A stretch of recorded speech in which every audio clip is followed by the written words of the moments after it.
வணக்கம் நண்பர்களே, இது உங்கள் ஸ்டூடியோ இனிஸ் கதைப்போமா சேனல். இந்த சேனலில் இருக்க வீடியோஸ் உங்களுக்கு பிடிச்சிருந்தா லைக் பண்ணுங்கள், ஷேர் பண்ணுங்கள், சப்ஸ்கிரைப் பண்ணுங்கள்.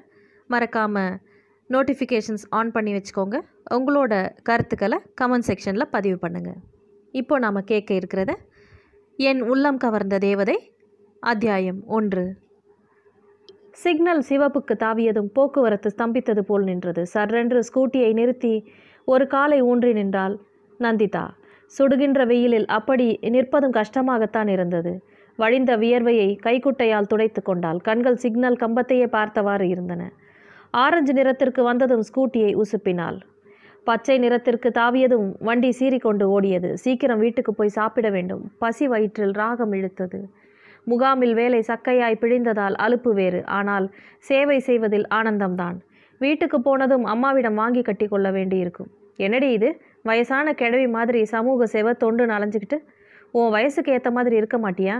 கர்மண்டி என்று கத்துவாள். ஆனால் அம்மாவுக்கு என்ன தெரியும், இப்படி மக்களுக்கு தொண்டு செய்வதில் வரும் ஆனந்தமே அலாதி என்று. ஆனால் இந்த விஷயத்தில் அப்பாவுக்கு பெருமைதான், அது மட்டும் நிச்சயம். என்ன அலைகளின் மத்தியில் யாரோ ஏய் நந்து என்று அழைப்பதை உணர்ந்து கவனத்தை திருப்பினாள். வித்யா அவளுடன் படித்தவள், நெருங்கிய தோழி மட்டுமல்லாமல் அவளைப் போலவே சேவை மனப்பான்மை கொண்டவள். இரத்த தானம், இலவச மருத்துவ பரிசோதனை, கண்புரை அறுவை சிகிச்சை முகாம் என்று எத்தனையோ தடவை இருவரும் சேர்ந்து சர்வீஸ் செய்திருக்கிறார்கள். சென்ற வருடத்தில்தான் அவளுக்கு மனமாயிற்று. அதற்கு பின் அவளை சந்திக்கும் சந்தர்ப்பம் ஏற்படவில்லை. இதோ இப்போதுதான் சந்திப்பு. உடனே வண்டியை நிறுத்திவிட்டு கேட்டாள், ஏய் வித்யா, வாட் அ சர்ப்ரைஸ். எப்போ ஊருக்கு வந்த? 4 நாள் ஆச்சு. என் தம்பிக்கு அடிபட்டு ஆஸ்பத்திரியில் இருந்தான், அவனை பார்க்க வந்தேன். ஆமாம், நீ எப்படி இருக்க நந்து?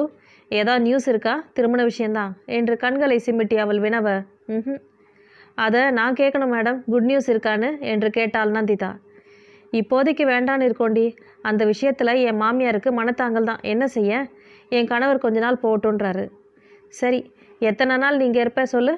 வந்தது வந்தாச்சு, 20 நாள் இருந்துட்டு போகலான்னு உத்தேசம். அம்மா வீடு மாதிரி சந்தோஷம் எங்கேயும் வராதுரி. நிம்மதியும் குஷியும் இங்கே தான் நந்து. கல்யாணம் ஆகாதான்ற நினப்பு, அது ஆனதும் ஏண்டா செஞ்சிட்டோன்ற அங்கலாய்ப்பு. பிறந்து வீட்டு சுகம் எங்கேயும் கிடைக்காதுன்றது உண்மைதான். மனக்குறையை வெளியிட்ட தோழியை பார்க்கும்போது பாவமாக இருந்தது. இவளே தான் வந்து புலம்பியது. எப்போ பார்த்தாலும் நொய்யின்னு ஏதாவது சொல்கிறது. பெற்றவங்களோட வழக்கமாயிடுச்சு. அதை செய்யாத, இதை பண்ணாத, அப்படி இருக்கணும், இப்படி பேசணும்னு ஒரே அடக்குமுறை தான். எப்படா கல்யாணம் ஆகும், ஹாயாக போய் புருஷனோட குடும்பம் நடத்தலான்னு இருக்குது. இஷ்டப்படி நம்ம இருக்கலாம் பாரு என்று சொன்னது இவளே தான். திருமணம் நிச்சயம் ஆனதும் ஆகாயத்தில் பறக்காத குறைதான். வெகு உற்சாகமாய் அழைப்பிதழை நீட்டி, இனி உல்லாசமாக இருக்க போகிறோங்கிற சந்தோஷண்டி.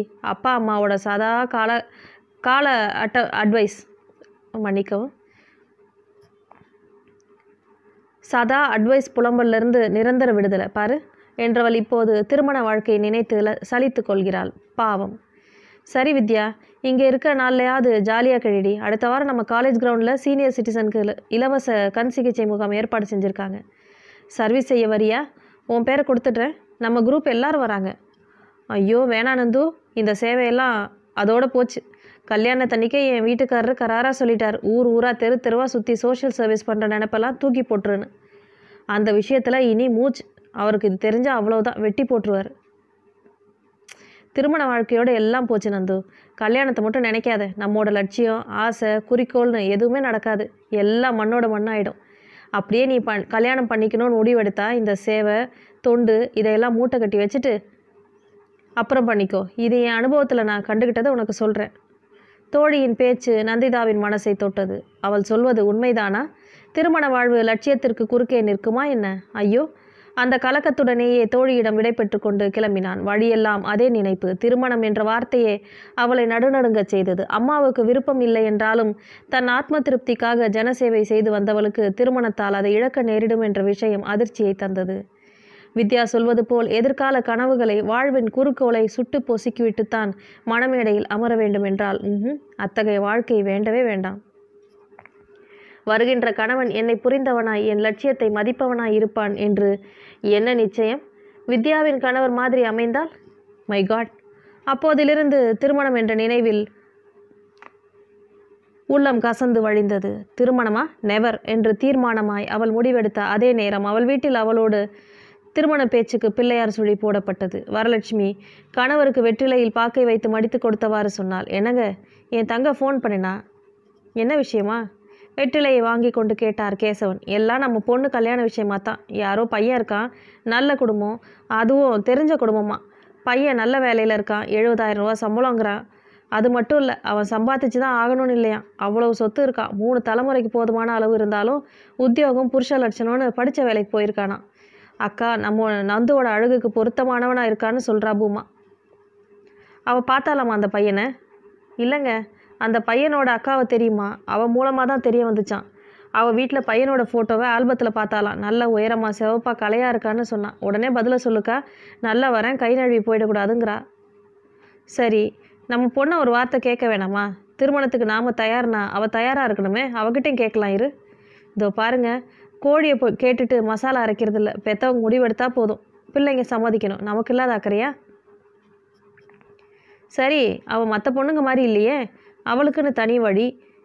மனித பிறவி எடுத்துட்டா ஏதாவது செய்யணும்பா. மனிதனை இருக்கணும், அதுதான் பிறவியின் நோக்கம்னு தத்துவம் பேசுகிறா. இந்த மனநிலையில் ஒத்துப்பாளா சொல்லு? அதுதாங்க என் கவலையே. இப்படியே ஜனசேவை ஜனார்தன் சேவைன்னு இருந்தானா இன்னொரு அவையார் ஆயிடுவா. அப்படி விட்டுட முடியுமா என்ன? அவளுக்கு அப்புறம் ரஞ்சி இருக்கா. அவளோட படிப்பு முடிஞ்சதும் அவளுக்கும் தேட ஆரம்பிக்கணும். யாருக்கு வேணும் இந்த சமூக சேவையெல்லாம்? இந்த காலத்தில் இப்படியும் ஒரு பொண்ணா? எல்லா பொண்ணுங்களையும் போல் எந்த ஆசையும் இல்லாமல் விசித்திரமாக இருக்கா பாருங்க. எல்லாம் என் தலை எழுத்து. என்ன செய்கிறது வரா? இந்த விஷயத்தில் என் அம்மாவை கொண்டிருக்கா. அந்த காலத்தில் உம்மனா உதவிக்கு போய் நிற்பா எங்கள் அம்மா. யாருக்காவது பிரசவம்னா இதோ வந்துட்டேன்னு ஓடுவா. எந்த வீட்டில் அது சாவு விழுந்துருச்சுன்னா காஃபி டீன்னு செஞ்சுட்டு போய் கொடுப்பா. என்ன அம்மா அக்கம் பக்கத்தில் போய் சேவை பண்ணுவா. உன் பொண்ணு பெரிய அளவில் செய்கிறா. மொத்தத்தில் அதே சேவை மனப்பான்மை தான். ஆஹா, பெருமை தான்.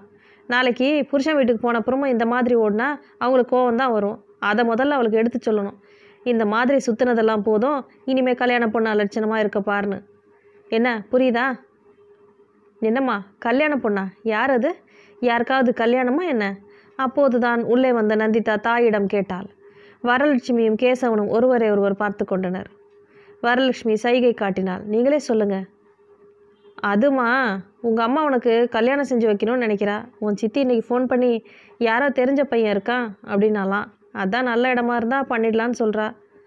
அதை கேட்டு அதிர்ந்து போனாள் நந்திதா. கல்யாணமா? என் லட்சியத்தை எல்லாம் குழி தோண்டி புதைத்து விடுமே, என் கனவுகளை எல்லாம் பாழாக்கி விடுமே. நான் பயந்தபடியே ஆகிவிட்டதே. வித்யா சொல்லி சில மணித்துளிகள் தான் ஆயிற்று. அதற்குள் கல்யாண பேச்சு தலையெடுத்து விட்டதே. இதிலிருந்து எப்படி தப்பிப்பது? நெருப்பு குழிக்குள் தவறி விழுந்த ஜீவனை போல் தவித்து போனாள் அவள். என்னம்மா பேச்சையே காணோம்?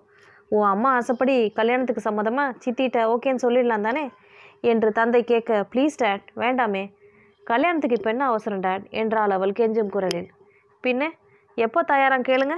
இப்போவே 2 கழுத வயசாச்சு. இவ வயசில் எனக்கு கல்யாணம் ஆகி 2 குழந்தைங்களும் பெத்தாச்சுன்னு அவளுக்கு எடுத்து சொல்லுங்கள், கோபத்துடன் சொன்னாள் வரலட்சுமி.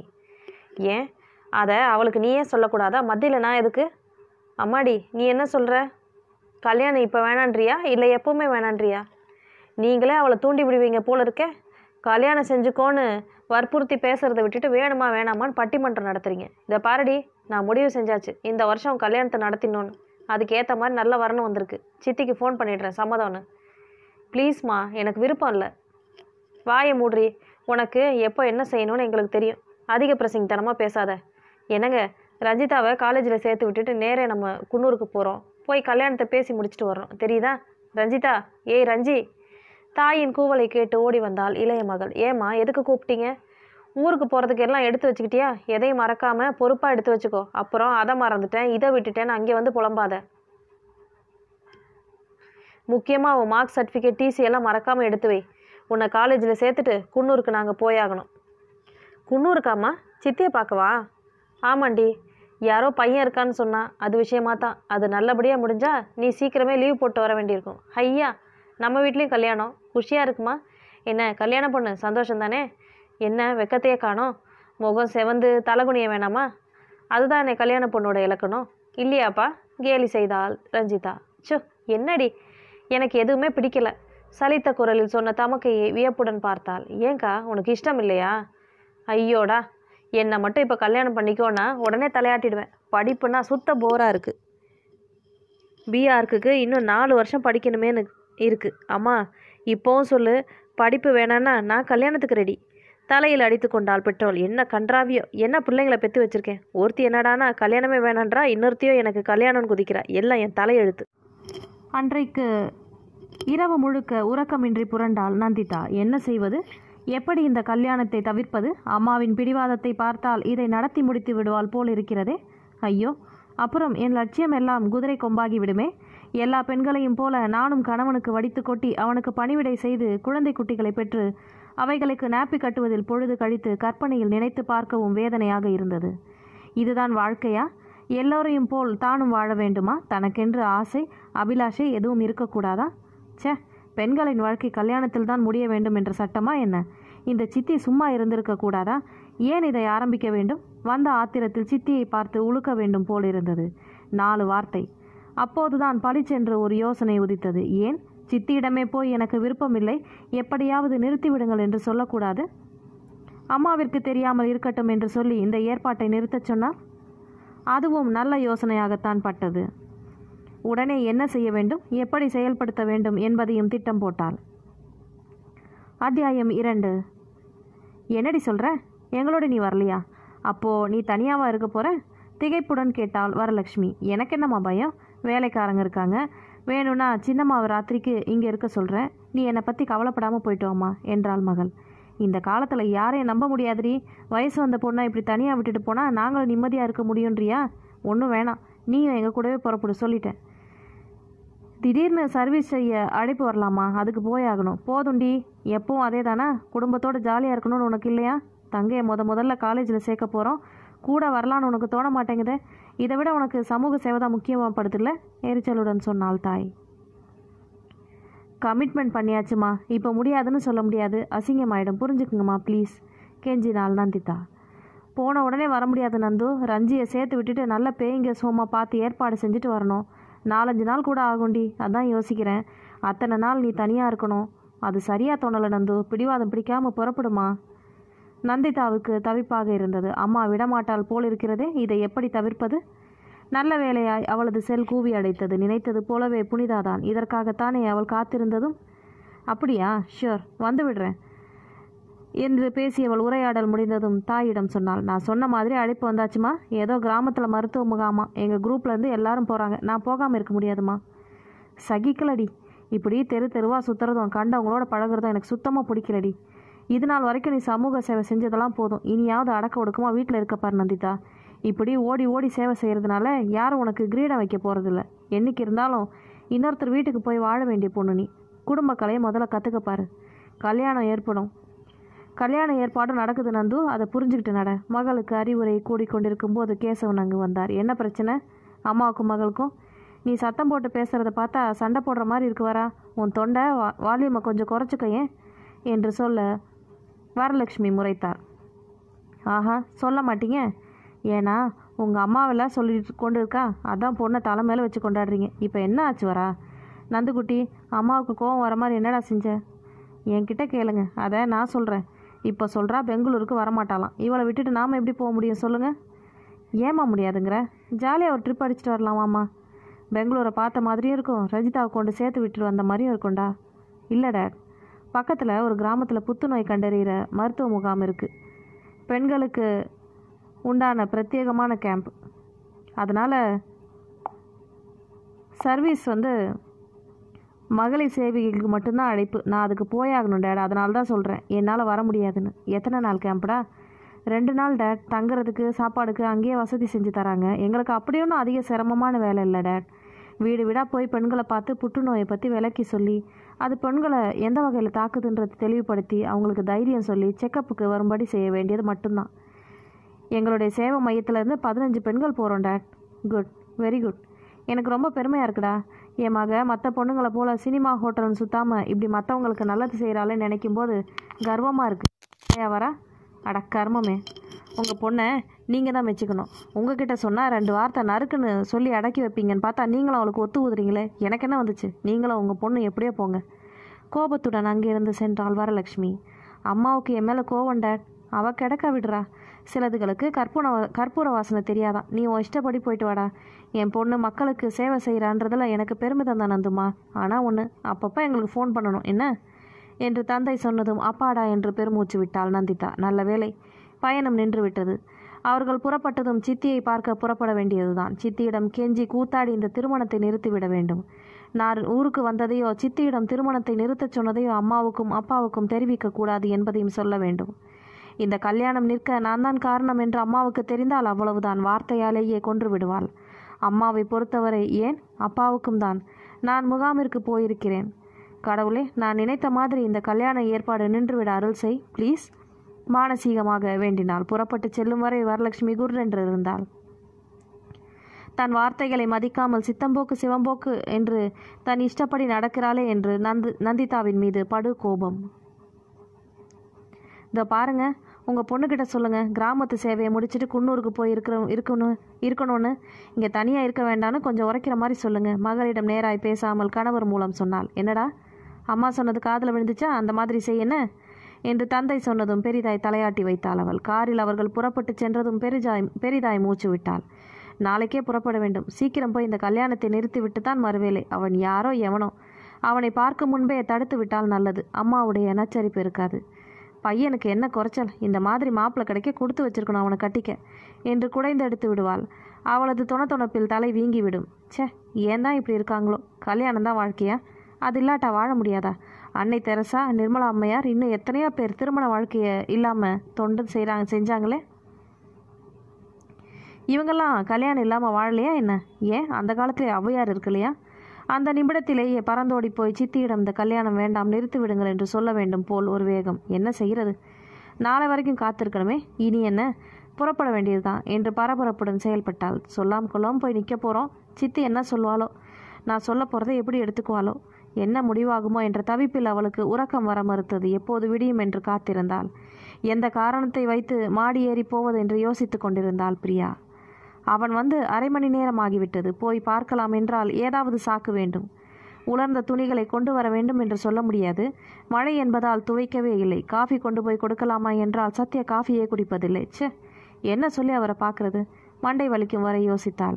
எப்போது சத்யா மாடி போஷனுக்கு குடி வந்தானோ அப்போதே தீர்மானித்து விட்டாள், அவன்தான் தனக்கு மணவாளன் என்று. அவனது மனதில் இடம் பிடித்து அவனுக்கு மனைவியாகி சந்தோஷமாய் வாழ்க்கையை அனுபவிக்க வேண்டும். அப்புறம் ஆஹா, வாழ்வே சொர்க்கம்தான். அப்பாவின் சிடுசிடுப்பிலிருந்து விடுதலை, அவரது கஞ்சத்தனத்திலிருந்து விடுதலை, இந்த வறட்சியான வாழ்க்கையிலிருந்து நிரந்தர விடுதலை. அதற்காக அவள் எடுத்த முயற்சியும் வெற்றி பெற்றது.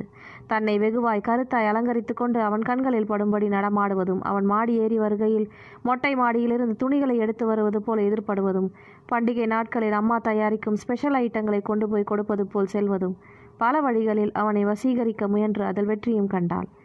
இப்போதெல்லாம் அவளை கண்டதும் அவனது முகத்தில் தெரியும் மலர்ச்சி, கண்களில் வரும் பளிச்சு வெளிச்சம், உதடுகளில் எட்டி பார்க்கும் மயக்கம், புன்னகை எல்லாமே அவனது இதயம் காதலால் கனிந்துவிட்ட செய்தியை கட்டியம் கூறியது.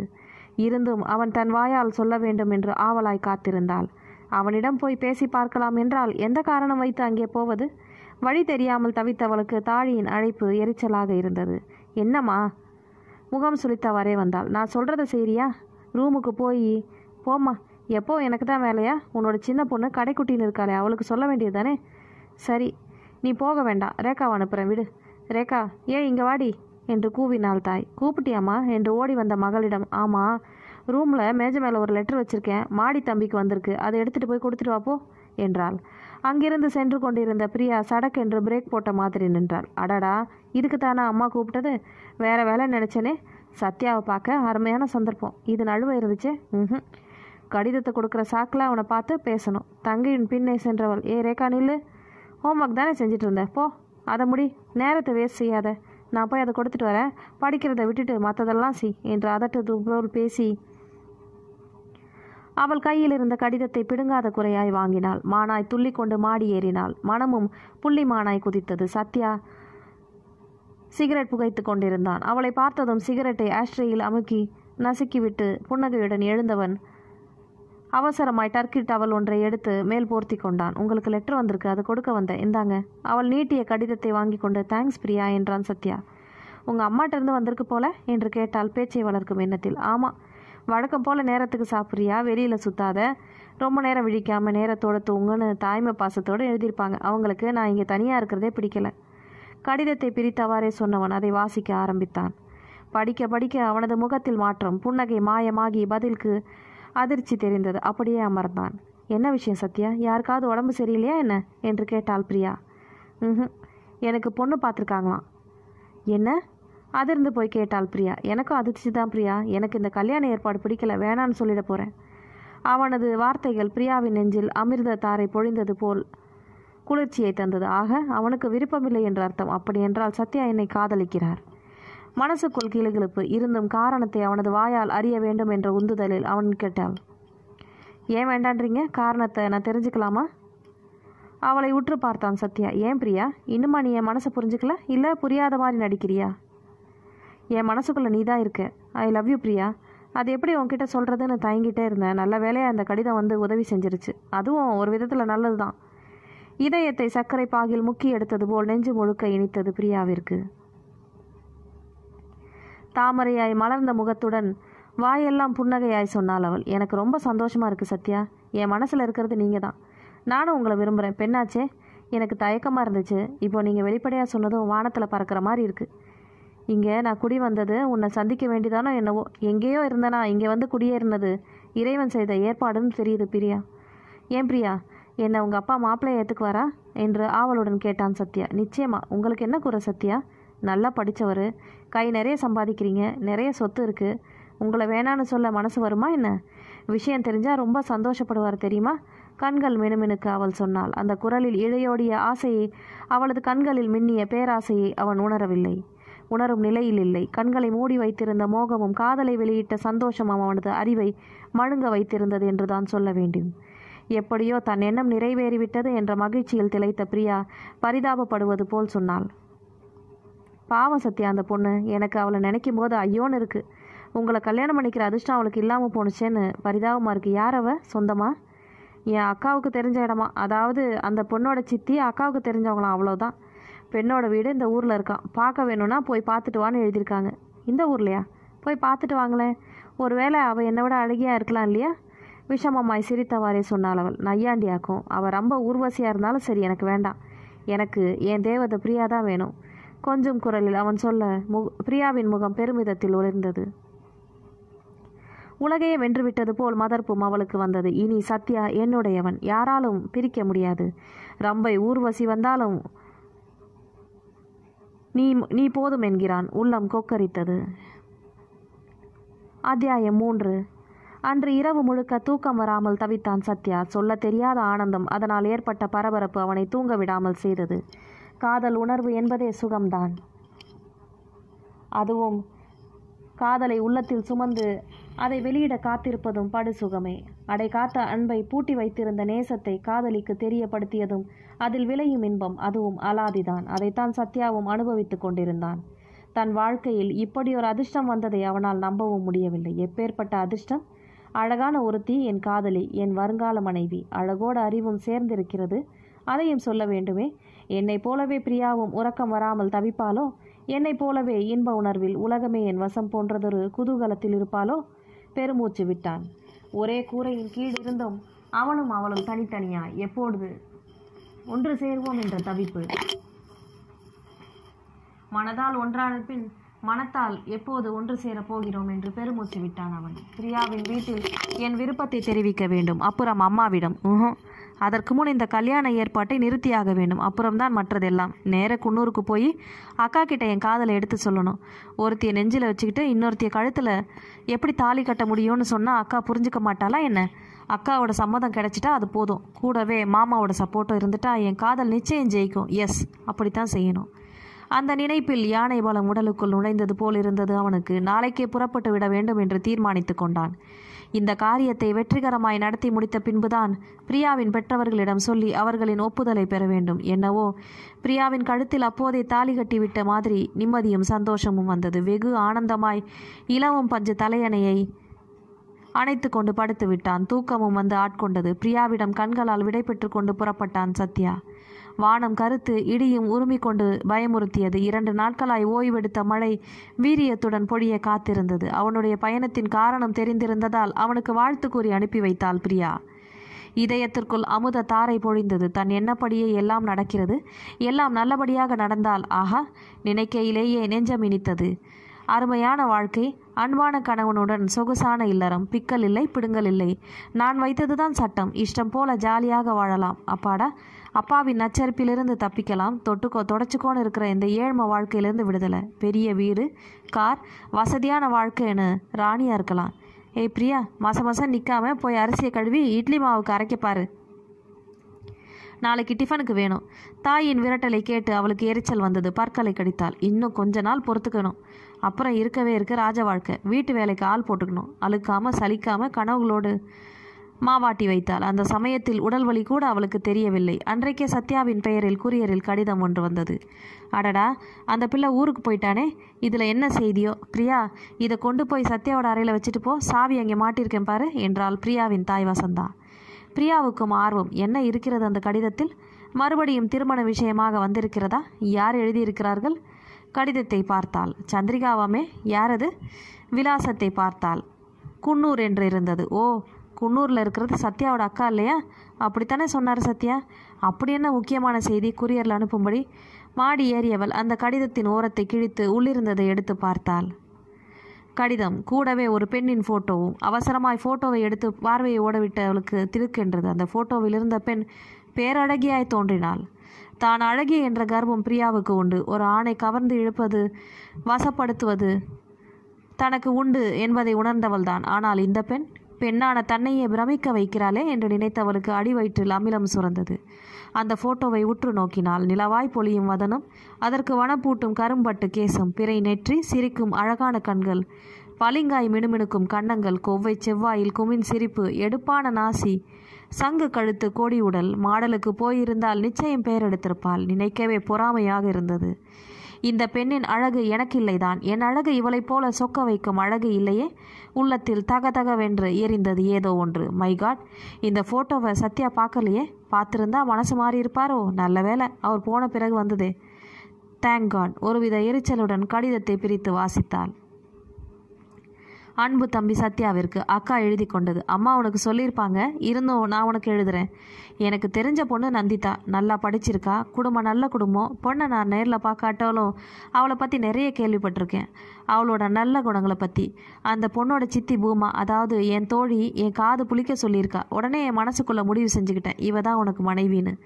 உனக்கும் அந்த பெண்ணை நிச்சயம் பிடிக்கும். ஃபோட்டோவை பாரு, மயங்கிடுவேன்.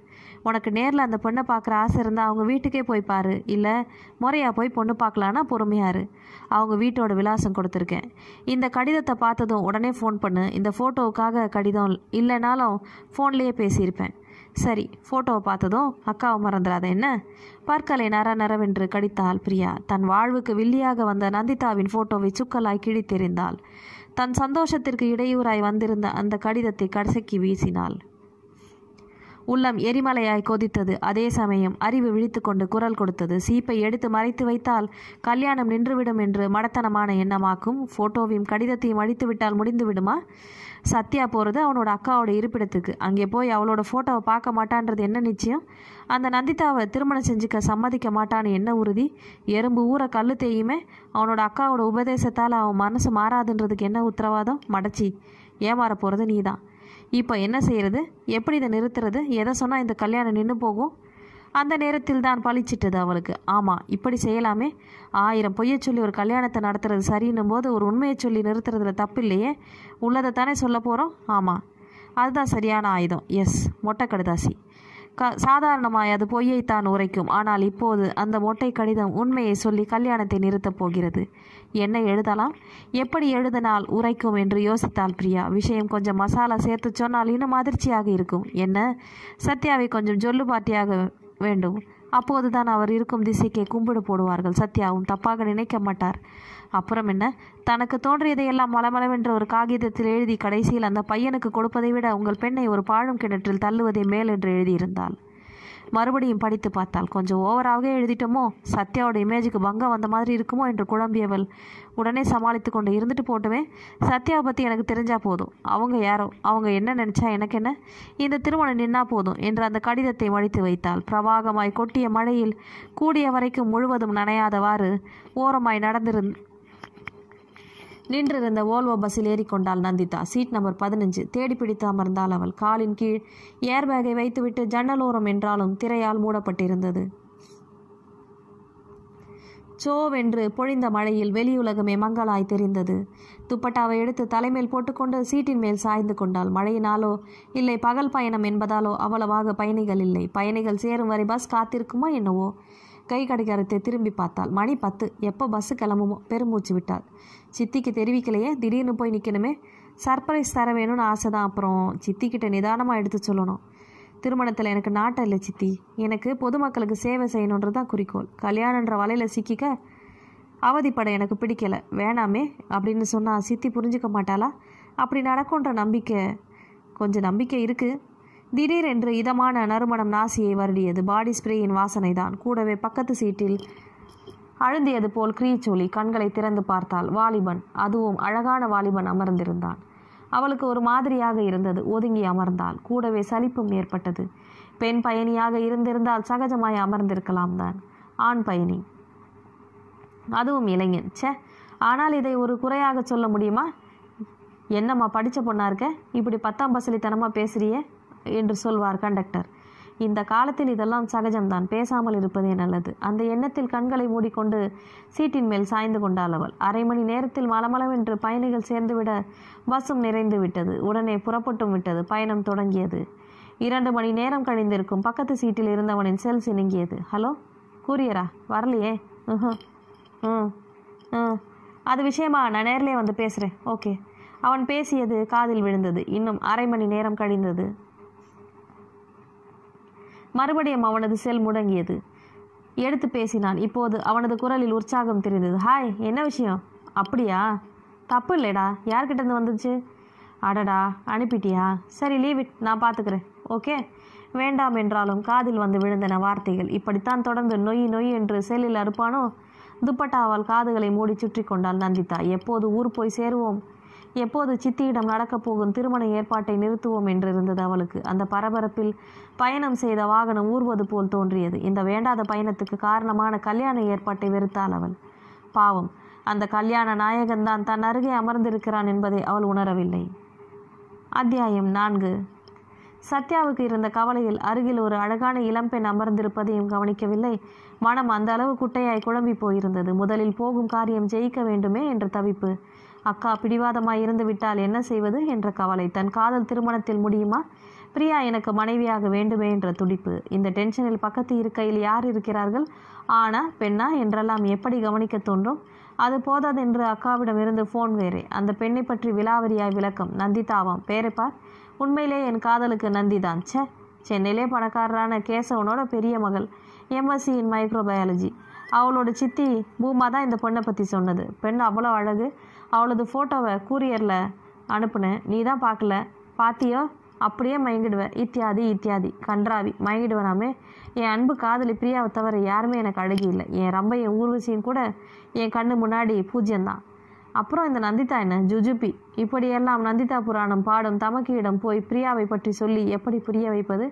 அதை காதில் வாங்கி கொள்வாளா அக்கா? அதுதான் புரியவில்லை. இதுதான் விஷயம். இப்படி என்றால் பிரியாவும் ஃபோனில் சொன்ன விஷயம் இன்னொரு தலைவலி. கூரியரில் வந்திருந்த கடிதத்தை படித்துவிட்டு நந்திதாவின் வீட்டிற்கு ஒரு மொட்டை கடிதாசி போட்டுவிட்டாள். அவசர குடுக்கையாய் செய்த செயல் எதில் முடியுமோ? பெண் வீட்டார் சும்மா இருப்பார்களா? பேசாமல் ஒதுங்கிவிட்டால் நல்லது. அக்காவிடம் உன் தம்பியின் லட்சணத்தை பார்த்தியா? அவனுக்கா எங்கள் வீட்டு பொண்ணை கேட்ட என்று பூமாவே அவர்கள் வரிந்து கட்டி கொண்டு சண்டை போட்டால் தலை குனிவாகி விடுமே. ஆனால் அதற்காக பிரியாவை கோபித்து கொள்ளவும் முடியவில்லை. என் மீது இருக்கும் காதலினால் தானே அவள் அப்படி செய்தது. இதனால் வரும் சிக்கலை எப்படி தீர்ப்பது என்பதை பற்றி தான் யோசித்தாக வேண்டும். என்னம்மா? என்ன அம்மா தான் கோபத்தோடு கத்துவா? ஏண்டா, அந்த மொட்டை கடுதாசி விஷயம் நிஜமா? இதுக்கு தான் உன்னை அங்கே அனுப்பினேனா? போதுண்டா, நீ வேலை செஞ்சு கட்டினது, உடனே புறப்பட்டு வா. அப்பா உன் மேலே கோபமாக இருக்கார் என்று விளாசுவாள். இந்த நேரத்தில் தான் துணிச்சலுடன் செயல்பட வேண்டும். தைரியமாய் பிரியாவைத்தான் மறப்பேன் என்று, அவள்தான் என் மனைவி என்று அடித்து பேச வேண்டும். அம்மா அழுதாலும் கதறினாலும் தாழ்ந்து போகக்கூடாது. மன உறுதியுடன் இருந்து பிரியாவை கைப்பிடிக்க வேண்டும். வானமே பிளந்து விழுந்தாலும் தளராமல் இருக்க வேண்டும்.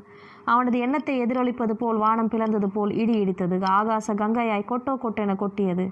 அந்த பெருமழையில் டிரைவர் வெகு சாமர்த்தியமாய்த்தான் வண்டி ஓட்டி கொண்டிருந்தார் என்று சொல்ல வேண்டும். எந்த நேரத்தில் எது நடக்குமோ என்பது போல் ஒருவித பயம் மனதை கவ்வியது. மணியை பார்த்தான்.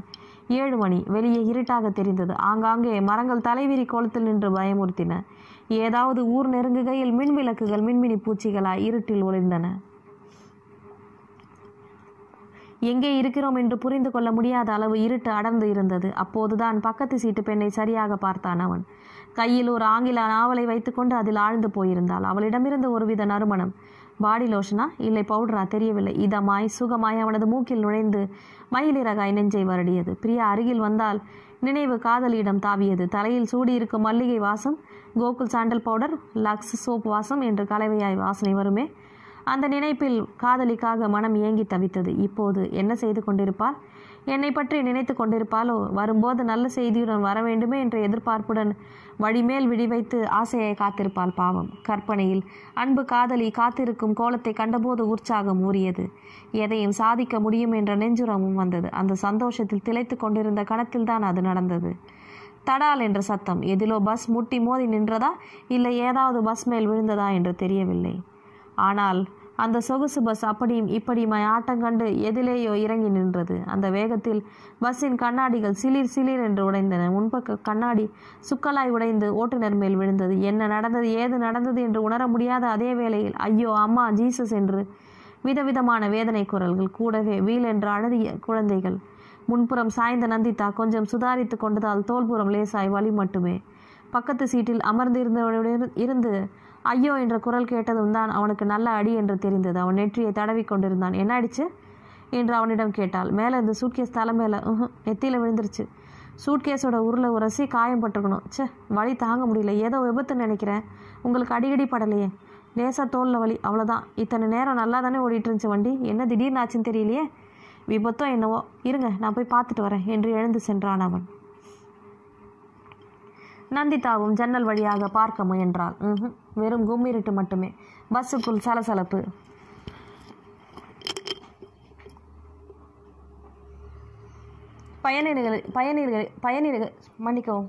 பயணிகள் இடையே பரபரப்பு. டிரைவர் என்ன ஆச்சு, ஆக்சிடென்ட்டா என்று விசாரித்தார் முன் சீட்டில் அமர்ந்திருந்த ஒருவர். பெரிய மரம் ஒன்று வேரோடு விழுந்ததை பார்த்துட்டு பஸ்ஸை திருப்பினேன் சார்.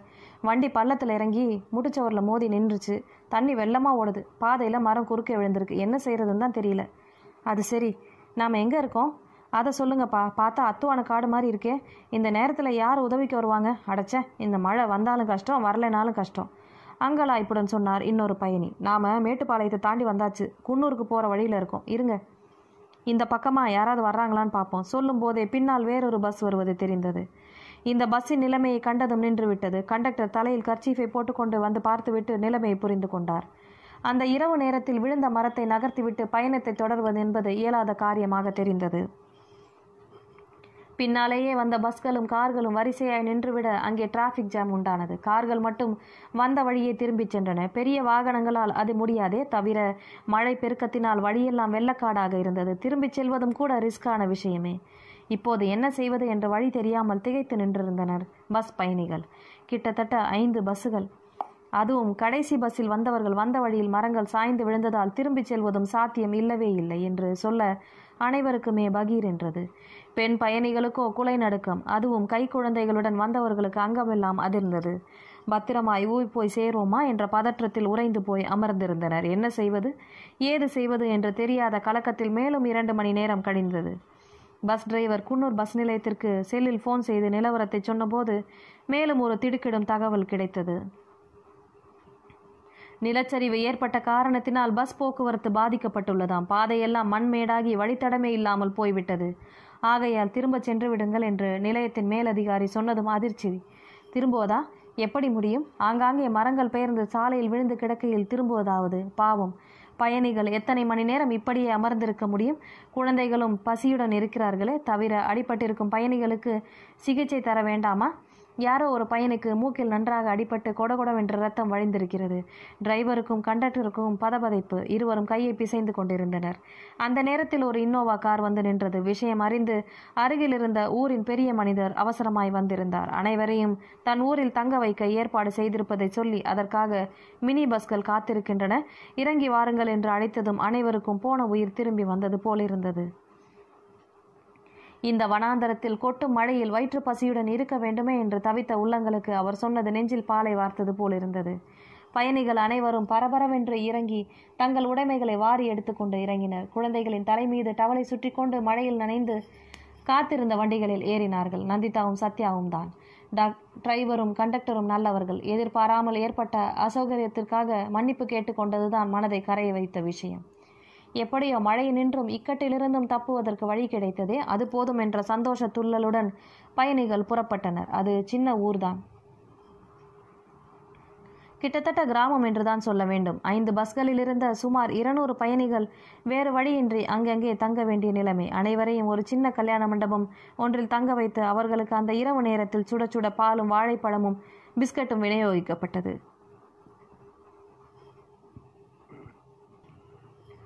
அந்த குளிரில் அது தேவையானதாகவும் இருந்தது.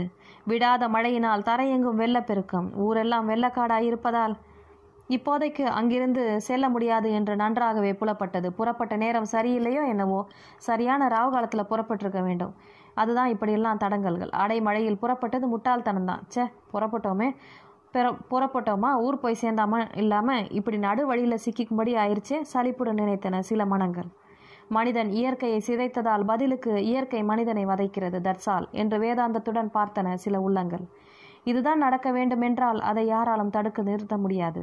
எல்லாம் நன்மைக்கே என்று நினைத்து ஏற்க வேண்டியதுதான் என்று எண்ணின சில பக்குவ உள்ளங்கள். நந்திதாவோ மாறுபட்ட சிந்தனையில் இருந்தால். அவளது சேவை மனம் காயம்பட்டவர்களுக்காக துடித்தது. காலில் அடிப்பட்ட பெரியவர் ஒருவரை கைத்தாங்கலாய் அழைத்துச் சென்று இருக்கையில் அமர வைத்தாள். டவலை நனைத்து வந்து அடிப்பட்ட இடத்தை சுற்றினாள். தன் கைப்பையிலிருந்து ஒரு மாத்திரையை எடுத்து வாயில் போட்டுக் கொள்ளும்படி சொன்னாள். அப்போது 1.5 வயது குழந்தையொன்று வீல் என்று அலற அந்த குழந்தையை நோக்கி விரைந்தாள். என்னவோ தெரியலம்மா, குழந்தை பால் குடிக்காம அழுவுது என்றாள் பெற்றவள். முதல்ல குழந்தை இங்கே கொடுங்க என்று வாங்கி கொண்டவள் குழந்தை எறும்பு ஏதாவது கடித்ததா என்று ஆராய்ந்தாள். எதுவும் கண்ணில் படவில்லை. குழந்தைக்கு பசி என்றால் பாலை விரும்பி குடித்திருக்குமே. யோசித்தவளுக்கு மூளையில் பளிச்சென்று வெளிச்சம். ஒருவேளை நாப்பியாக இருக்கலாமோ. அங்கிருந்த பெஞ்சில் படுக்க வைத்து அதை கழற்றினாள். உண்மைதான், நீண்ட நேரமாய் நாப்கினை போட்டிருந்ததாலோ என்னவோ அந்த இடம் முழுக்க சிவந்து போயிருந்தது. குழந்தையின் தாயிடமே கொஞ்சம் வெந்நீர் வாங்கி அந்த இடத்தை நன்றாக துடைத்து ஜான்சன்ஸ் பேபி லோஷனை இதமாய் தடவ குழந்தையின் அழுகை குறைந்து போனது. பாட்டில் பாலை கொடுத்ததும் உடனே மலமளவென்று குடித்தது அந்த பிஞ்சு. வயிறு நிறைந்ததாலோ என்னவோ, நாப்கி ஏற்பட்ட வேதனை குறைந்ததாலோ தெரியவில்லை. குழந்தையின் முகத்தில் சிரிப்பு வந்தது. ராத்திரி நாப்கின் கட்டாம படுக்க வைங்க, சரியாயிடும் என்ற நந்திதாவிற்கு மனதார நன்றி சொன்னாள் குழந்தையின் தாய். அதை புன்னகையுடன் ஏற்றுக்கொண்டாள் அவள். அந்த நேரத்தில் அந்த ஊர் கவுன்சிலரும் இன்ஸ்பெக்டரும் ஊர் பெரிய மனிதரும் வந்திருந்தனர். கூடவே ஒரு வயதான டாக்டரும் வந்திருந்தார். அந்த டாக்டர் அடிப்பட்டவர்களை கவனித்தார். யாருக்கும் பலத்த காயமில்லை என்ற நிம்மதி. நீங்க காட்டல, உங்க நெத்தியில ரத்தம் கன்றி வீக்கமும் தெரியுதே, சத்யாவிடம் கேட்டாள் நந்திதா. சின்ன காயம், இதுக்கு டாக்டரா? ஒரு நாள்ல இது சரியாயிடும், விடுங்க என்றானவன். ஊம காயனாலும் அலட்சியமா நினைக்க கூடாது, இருங்க வரேன் என்றவள் நீரில் நனைத்த கைக்குட்டையை கொண்டு வந்து அவனிடம் நீட்டினாள். முதல்ல இதை காயத்து மேல வைங்க, வீக்கம் குறையும், வலியும் மறைஞ்சிரும் என்றாள் கரிசனத்துடன். என்னங்க நீங்க என்ன தேவதையா? அன்போடு எல்லாரையும் கவனிக்கிறீங்க. நானும் உங்களை கவனிச்சுட்டு தான் இருக்கேன். ஓடி போய் உதவுறீங்களே, எனக்கு ஆச்சரியமா இருக்கு என்று சொன்னான் சத்யா. இதுல என்ன ஆச்சரியம்? மனிதநேயம் வெளிவர்றது இந்த மாதிரி நேரத்துல தான். அது இல்லாட்டா மனுஷனே கிடையாதுன்றது என் எண்ணம். மனுஷனுக்கு மனுஷன் உதவாம இருந்தா எப்படி என்றாள் அவள் தன்னடக்கத்துடன். நானும் எத்தனையோ பொண்ணுங்களை பார்த்துருக்கேன். உங்களை மாதிரி உதவிக்கார நீட்டுற பெண்ணை இது வரைக்கும் நான் பார்த்ததில்லை. நான் கொஞ்சம் வித்தியாசமானவ. என் எண்ணங்களும் வித்தியாசமானவை தான். உங்க பேர் என்ன? சத்யா. உங்க பேரு? நந்திதா. ஏனோ அந்த பெயரை கேட்டதும் அவன் முகம் மாறியது. காதில் எட்டிக்காயாய் கசந்தது. அத்தியாயம் 5. இன்னும் நல்ல உள்ளங்கள் இருப்பதால் தானோ உலகில் மழை பெய்கிறது. அந்த ஊர் மக்களின் கவனிப்பில் உள்ளம் நெகிழ்ந்து போனார்கள் அனைத்து பயணிகளும். இரவு நேரம். பசியில் வாடியிருந்த பயணிகளுக்கு வயிறு முட்டை எலுமிச்சை சாதமும் தயிர் சாதமும் தரப்பட்டது. அவற்றை பங்கீடு செய்ய இளைஞர் கூட்டமே வந்தது. இரவு படுப்பதற்கு முன் வயதான பெரியவர்களுக்கும் பச்சிலம் குழந்தைகளுக்கும் திரும்பவும் பசும்பால் சப்ளை வேறு.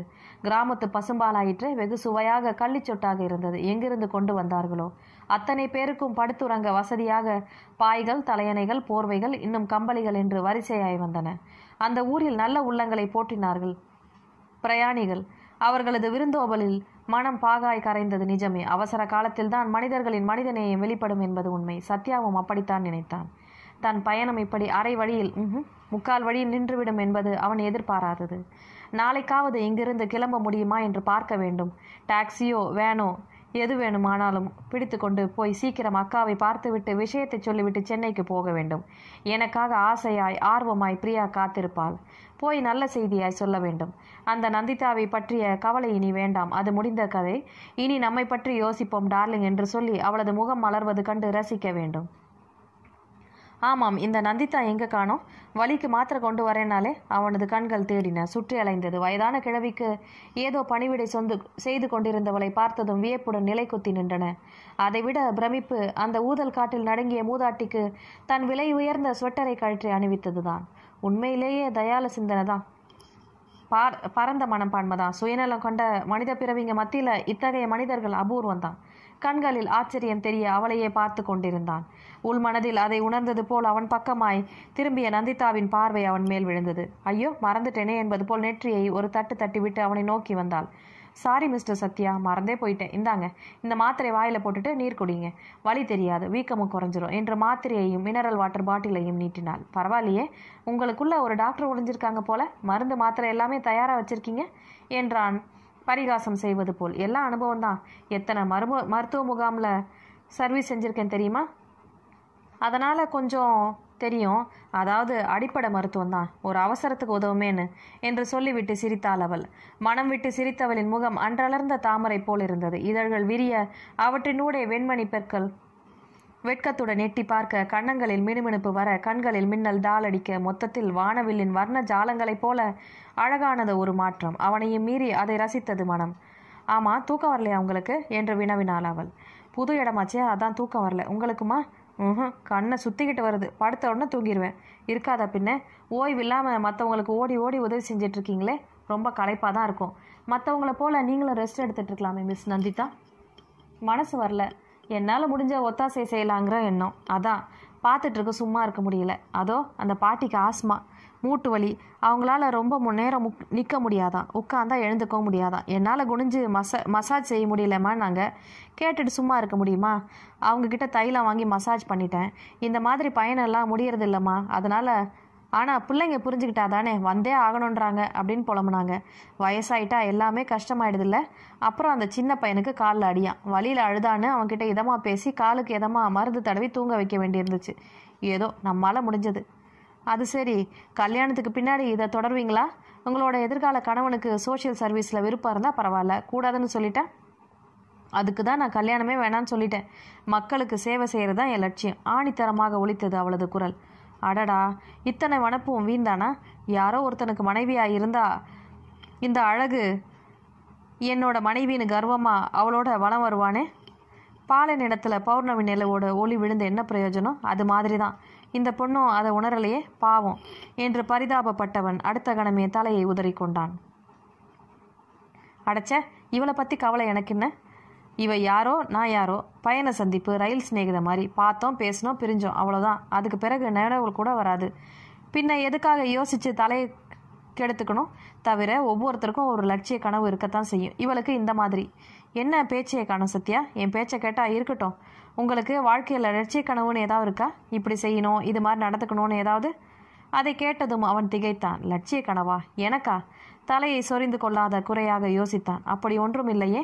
வளமான வாழ்க்கை, பிரியாவுடன் குடித்தனம், குழந்தைகளை பெற்று, அட எல்லாருக்கும் இருக்கிற ஆசைங்க தான். தனிப்பட்ட லட்சியம்னு அடைச்ச ஏதேதோ கேட்டு என்னை குழப்பறாள் இவ. இதுக்கு என்ன பதில் சொல்கிறது என்று விழிக்கையில் அவளே தொடர்ந்தாள். மனுஷ பிறவின்றது கிடைப்பதற்கரிய பிறவின்னுவாங்க. ஓரறிவு முதல் 5 அறிவு உள்ள உயிரினங்கள் செய்ய முடியாத நாம் செய்யலாமே. தானம், தர்மம், பொது சேவை எல்லாம் நாம் விரும்பி செய்ய முடியும். எதுவும் இல்லாமல் பிறந்தோம் இறந்தோன்னு வாழ்கிறதுல என்ன பெருமை இருக்குது சத்யா? அப்படிப்பட்ட வாழ்க்கையை புழு பூச்சி கூட தான் வாழுது. பின்ன நமக்கும் அதுக்கும் என்ன வித்தியாசம்? பிறந்ததுக்கு ஏதாவது நல்ல காரியம் செஞ்சுட்டு போகணும். பெரிய அளவில் இல்லைனாலும் சுண்டக்க அளவுலையாது. அதுதான் ஆத்ம திருப்தி சத்யா. அவள் சொல்ல உள்ளுக்குள் நெருஞ்சி முள்ள வருடுவது போல் இருந்தது அவனுக்கு. என்றைக்காவது இப்படி சிந்தித்திருக்கிறேனா? இல்லையே. ஏன் வாழ்க்கை, ஏன் சந்தோஷம் அப்படின்னு மனசு பூரா என்னை பற்றி மட்டுமே சுற்றிக்கிட்டு இருக்கே தவிர அடுத்தவங்களை பற்றி யோசிச்சதே இல்லையே. இவளோட விசால பார்வை, உயர்ந்த நோக்கம், பரந்த மனம் மலைக்க செய்தே என்ன? பிரமிப்புடன் அவளை பார்த்தான். சாரி சத்யா, உங்களை தூங்க விடாமல் வளன்னு பேசிகிட்டு இருக்கேன் பாருங்கள். மனசுக்குள்ளே என்னை திட்டாதீங்க. நானும் எங்கேயாவது இடம் பிடிச்சு படுத்துக்கிறேன். Good night. அவள் செல்வதையே பார்த்து கொண்டிருந்தான் சத்யா. நான் சந்தித்த பெண்லேயே இவ வித்தியாசமானவ. இந்த காலத்தில் இப்படிப்பட்ட உயர்ந்த எண்ணத்தோட யார் இருக்காங்க? கல்யாண கனவோடு தான் அலைவாங்க. இவ மாறுபட்டவளாக இருக்கா.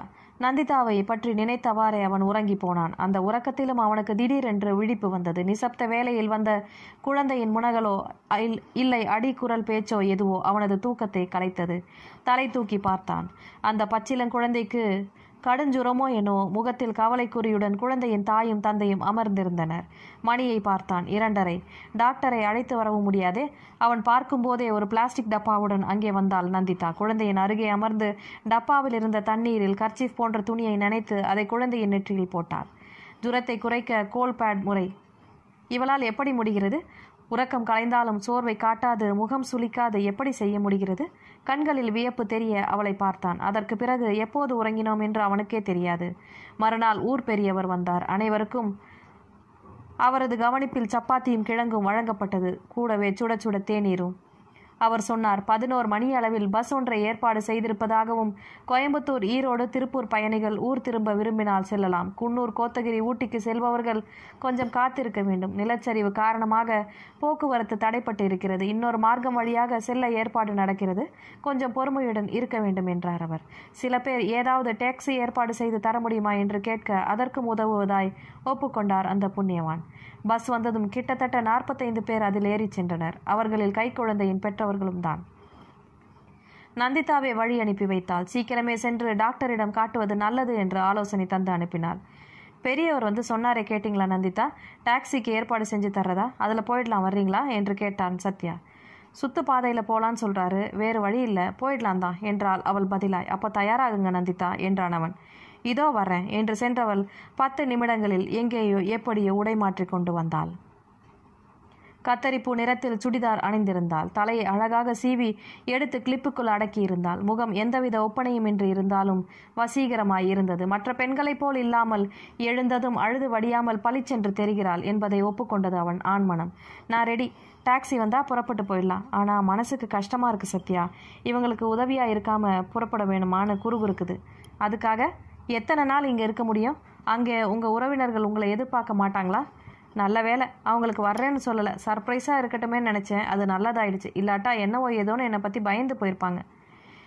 ஏதோ நினைத்ததால் என்னவோ நடந்துருச்சு. எதுக்கும் ஒரு காரணம் இருக்கும்பாங்க. எந்த காரணத்துக்காக இப்படி ஒரு தடங்கல் வந்ததோ யாருக்கு தெரியும்?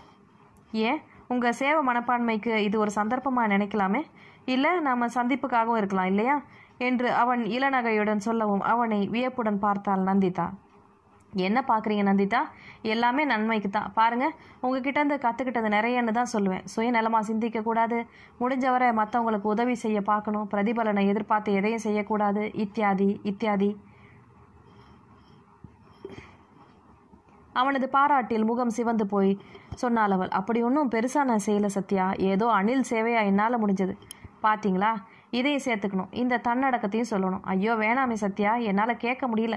டாக்ஸி இன்னும் வரலையே, புறப்படலானா என்று வாயில் பக்கம் எட்டி பார்த்தாள் அவள், பேச்சை திசை திருப்ப. அதே நேரம் ஐயோ முடியலையே என்ற அலறல் குரல் அவர்களது கவனத்தை ஈர்த்தது. அத்தியாயம் 6. சித்திக்கு பிடிக்குமே என்று வாங்கி வைத்திருந்த கிருஷ்ணா ஸ்வீட் ஸ்பெஷல் மைசூர் பாக்கை சிறு சிறு வில்லைகளாக்கி எல்லோருக்கும் விநியோகித்தாள் நந்திதா. அத்தனை அமர்க்களத்திலும் வயிற்றில் காத்திருக்க பிரிக்காமல் வெளிவந்துவிட்ட சிசுவின் ஜனனத்தை கொண்டாடத்தான். மறக்க முடியாத பிரசவம். இப்படி ஆகும் என்று யாரும் எதிர்பார்க்காத நிகழ்வு. டாக்டர் குறிப்பிட்டிருந்த நாளுக்கு இன்னும் 20 நாட்கள் இருந்ததாம். இங்கேதானே என்று தைரியமாய் அழைத்து வந்திருக்கிறார்கள் பிறந்த வீட்டினர். அதற்குள் குழந்தைக்கு அவசரம். வெளியுலகை பார்க்கும் ஆவலில் வந்துவிட்டது. செய்தி அறிந்ததும் லேடி டாக்டரை அழைத்து கொண்டு வந்துவிட்டார் ஊர் பெரியவர். குழந்தையை சுத்தம் செய்து தாய் அருகில் படுக்க வைத்தார் டாக்டர். பின்பு சிசுவை பரிசோதித்து விட்டு, குழந்தை ஆரோக்கியமாக இருக்கு, எந்த கவலையும் வேண்டாம் என்ற லேடி டாக்டர் சொன்னதில் அனைவரின் முகத்திலும் மலர்ச்சி. எங்கள் ஊரில் பிறக்கணும்னு இருக்குது. இதனால் எங்கள் ஊருக்கு தான் பெருமை இல்லை, இந்த ஊருக்கு செல்ல பிள்ளை இவன். இன்றைக்கி ஊர் சார்பில் பாயாசத்தோட சாப்பாடு எல்லாருக்கும். தாயி, எங்கள் ஊர் தெய்வம் யாரையும் கை விட்டுடாது. பாரேன், சிங்கமாட்ட ஆம்பளை உனக்கு கொடுத்துட்டான். டேய் படுவா பையலே, இந்தா இதை பிடி என்று 1000 ரூபாய் நோட்டை குழந்தையின் பிஞ்சு கையில் வைத்தார் பெரியவர். ஐயா, எதுக்கு இதெல்லாம் என்று மறுத்தாள் குழந்தையின் தாய். இல்லைம்மா, நிலச்சரிவு ஏற்பட்டு எத்தனையோ ஜீவன்கள் புதஞ்சு போயிட்டாங்க. மரங்க சாஞ்சதில் பல உயிர் பலி. மழை வெள்ளத்தில் அடித்து செல்லப்பட்டவங்களோட நிலைமை கவலைக்கிடம்னு இந்த மழையினால் எத்தனையோ உயிர் நஷ்டம். இந்த நிலைமையில் ஒரு ஜீவன் பூத்திருக்கே, உலக விழிச்சு பார்த்துருக்குறதேன்றத சந்தோஷந்தாம்மா எனக்கு. அந்த சந்தோஷத்தில் நான் தர்ற அன்பளிப்புமா இது, மறுக்காமல் வாங்கிக்கோ என்றார் அவர். அவரை தொடர்ந்து அங்கிருந்தவர்கள் 100, 50 என்று குழந்தைக்கு அன்பளிப்பாய் தர, நந்திதாவும் தன் பங்குக்கு 500 தர, அதை பார்த்துவிட்டு சத்யாவும் தந்தான். பாவம் சத்யா, அந்த பொண்ணை பார்த்தா வசதி இல்லாத போல தெரியுது. இந்த பணம் குழந்தையோட மருந்துக்கும் பவுடர் சோப்பு ட்ரெஸ்ஸுன்னு வாங்குறதுக்கும் உதவும் இல்லையா? அதிர்ஷ்டக்கார பையன். அம்மாவுக்கு ஆஸ்பத்திரி செலவு வைக்கல, பிறந்த உடனே கை நிறைய சம்பாதிச்சிட்டான். ஸ்வீட் பேபி என்று நந்திதா சொல்ல, அது மட்டுமா, புறப்பட இருந்தவங்களே நிறுத்தி வச்சுட்டானே இந்த பொல்லாத பையன், இன்னைக்கு நம்மளோட பயணம் ரத்து என்று உதட்டை பிரிக்கினான் சத்யா. ஓ சாரி சத்யா, அந்த பொண்ணோட வேதனை குரலில் எல்லாத்தையுமே மறந்துட்டேன். அவளுக்கு உதவணும், அருகே ஆறுதலாக இருக்கணுன்ற எண்ணம் மட்டுமே இருந்ததால் மற்றதெல்லாம் மறந்துட்டேன். Very very sorry. நீங்களாவது புறப்பட்டுருக்கலாம் இல்லையா என்றாள் அவள். போயிருக்கலாம் தான். தன்னை பற்றி யோசிக்காமல் மற்றவங்களுக்கு உதவுறதுல குறியாக இருக்கிற ஒரு அசட்டு பொண்ணை தனியாக விட்டுட்டு போக மனசு வரல, அதான் இருந்துட்டேன். ஓஹோ, மற்றவர்களுக்கு உதவுவது உங்களுக்கு அசட்டுத்தனமாய் படுகிறதாக்கும். இதே வாய்தானா என் சேவை மனப்பான்மை ஆஹா ஓஹோன்னு புகழ்ந்ததுன்னு எனக்கே சந்தேகமாக இருக்கேன். கண்களை உருட்டி பொய்க்கோபம் காட்டி அவள் சொன்னதும் அவன் பக்கென்று சிரித்து விட்டான். அந்த 2 நாட்களில் இருவரிடையே தயக்கம் குறைந்து மனதில் இருப்பதை சொல்லும் அளவில் தோழமை வந்திருப்பதை இருவரும் நன்றாகவே உணர்ந்தார்கள். ஊருக்கு புறப்பட்டு சென்றவர்கள் போக இன்னும் 85 பேர்கள் அங்கிருந்தனர். அவர்களுக்கு வழக்கம் போல் காலை சிற்றுண்டி, காஃபி, பால், உணவு, பழம் என்று தப்பாமல் வந்து கொண்டிருந்தன. அங்கிருந்தவர்களிடையே பரிச்சயம் ஏற்பட்டு ஏதோ சொந்த பந்தங்களைப் போல் ஒட்டுதலும் உண்டானது நிஜம். பெண்களும் வயதானவர்களுக்கும் இளைஞர்கள் நீர் நிரப்பி கொண்டு வந்து தருவதும், பெண்மணிகள் குளிப்பதற்கு பின்கட்டில் இருந்த கிணற்றில் நீர் இறைத்த ஆண்கள் வைப்பதும், பதிலுதவியாக அவர்களுக்கு தட்டில் உணவை வைத்து கொண்டு வந்து வைப்பதும், ஏதோ விழாவில் சேர்ந்திருப்பது போல் ஒருவருக்கொருவர் அனுசரணையாய் ஒத்தாசையாய் இருப்பது கூட வெகு ஆனந்தமாக இருந்தது. மதியம் உண்டபின் பெரும்பாலானோர் உறங்கிவிட ஓரிருவர் ஏதோ புத்தகத்தை படித்து கொண்டிருந்தனர். மழை முழுவதுமாய் நின்று விட்டதால் சிலர் வெளியில் நின்று வேடிக்கை பார்த்தனர். ரோடெல்லாம் சேரும் சகதியுமாய் இருந்ததால் வெளியே செல்லும் தைரியம் வரவில்லை. சத்யாவிற்கு உறக்கம் வரவில்லை. எந்த வேலையும் செய்யாமல் சும்மாவே இருந்ததால் எப்படி தூக்கம் வரும்? உடம்பு அழுத்து சலித்ததால் தானே அடித்து போட்டது போல் நித்திரை வரும். எந்த கோட்டையை பிடிக்கும் உத்தேசம் என்று கேட்டுக்கொண்டே அவன் அருகே தள்ளியே அமர்ந்தாள் நந்திதா. கிண்டலா? இப்படி எந்த வேலையும் இல்லாமல் வெட்டித்தனமாக இருக்கமேன்னு உள்ளுக்குள்ளே குமஞ்சிட்டு இருக்கேன். அங்கே ஆஃபீஸில் வேற தலைக்கு மேலே வேலை கிடக்கு. எப்போடா கிளம்புவோன்னு இருக்கு நந்திதா. என்னவோ நாம் ஆசையாக பிக்னிக் வந்திருக்க மாதிரில இருக்கு உங்கள் பேச்சு. மழையோட சீற்றத்தால் இங்கே தங்க வேண்டி வந்தது.